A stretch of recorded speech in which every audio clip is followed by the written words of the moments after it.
Hello and welcome to episode 3 of One Man's Opinion. I am Tim, your host, and today I am discussing Ivoryton Playhouse's production of Having Our Say, the Delany Sisters' First 100 Years, written by Emily Mann, adapted from the book of the same name by Sarah L. Delany and A. Elizabeth Delany, with Amy Hill Hirth, directed by Todd Underwood and starring Hope Harley as Bessie Delany and Catherine A. Williams as Sadie Delany. Now, set in the home of Bessie and Sadie Delany in Mount Vernon, New York in 1992, if my math is correct, we, the audience, are invited in to sup with Sadie, who is 103, and her younger sister Bessie, who is 101.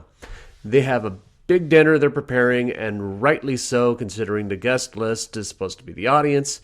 And being the first time visiting, the two sisters regale us in their life story, going back to their grandparents in the early 1800s, and then journeying through the Civil War, the Reconstruction, their births in North Carolina, and their sizable family of 12, the Jim Crow laws, their move to New York City, Black Tuesday, the two world wars, women's suffrage, the civil rights movement, moving to their home in Mount Vernon, and plenty more.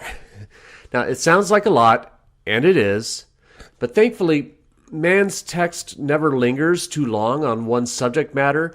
Instead, it constantly moves the narrative forward while recalling how moments from the past have influenced the sisters' lives in the present.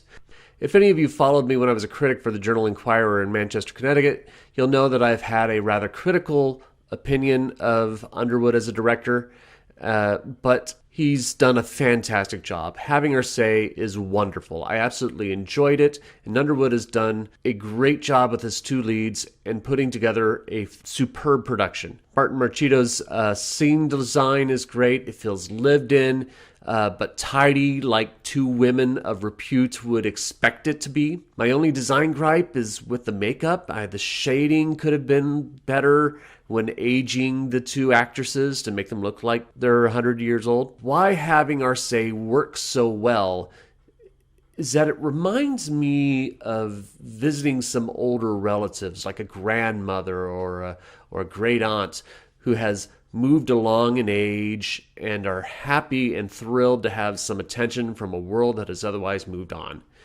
Having recently had the last of my grandparents pass away, the importance of giving attention to people who are older in years to hear what they have to say weighed heavily on me as the show progressed, because these stories are important.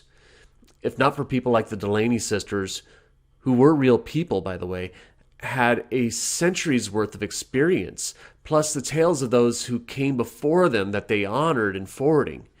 Their tale of adversity, segregation, racism, and prejudice are real. And if we don't listen, they'll all fall forgotten in history. The two women who lead the show, Harley and Williams, are both delightful. The one nitpick I have is the night that I was there, the two stumbled over some lines, and Harley, who plays Bessie, kept calling Sadie, her sister, Bessie, her name, which caused a bit of confusion. Thankfully, she started correcting herself, but it's a good thing they're playing elderly people, so it could be written off as their characters being a little forgetful or confused. It may be a wishful excuse for the problems, but for me it helped. I just reminded myself, they're old. Maybe Bessie just occasionally calls her sister Bessie, accidentally. So that was my logical rationale for excusing those flubbed lines, but you know what? It was all right because, frankly, their performances were so wonderful. It mattered very little in the overall. And a lot of that had to do with Underwood's direction, particularly with the pacing. I really liked the pacing he gave these actresses. When you see older people, they have a tendency to move a little slower. And if they moved at a realistic pace, the show would have been an hour longer than it is. And 2.5 hours is long enough for the show. So he had them moving a little bit quicker in a slightly not realistic pace, and that is fine. That is great. It was a good choice, and it kept the play moving in a brisk enough pace that that helps support the story.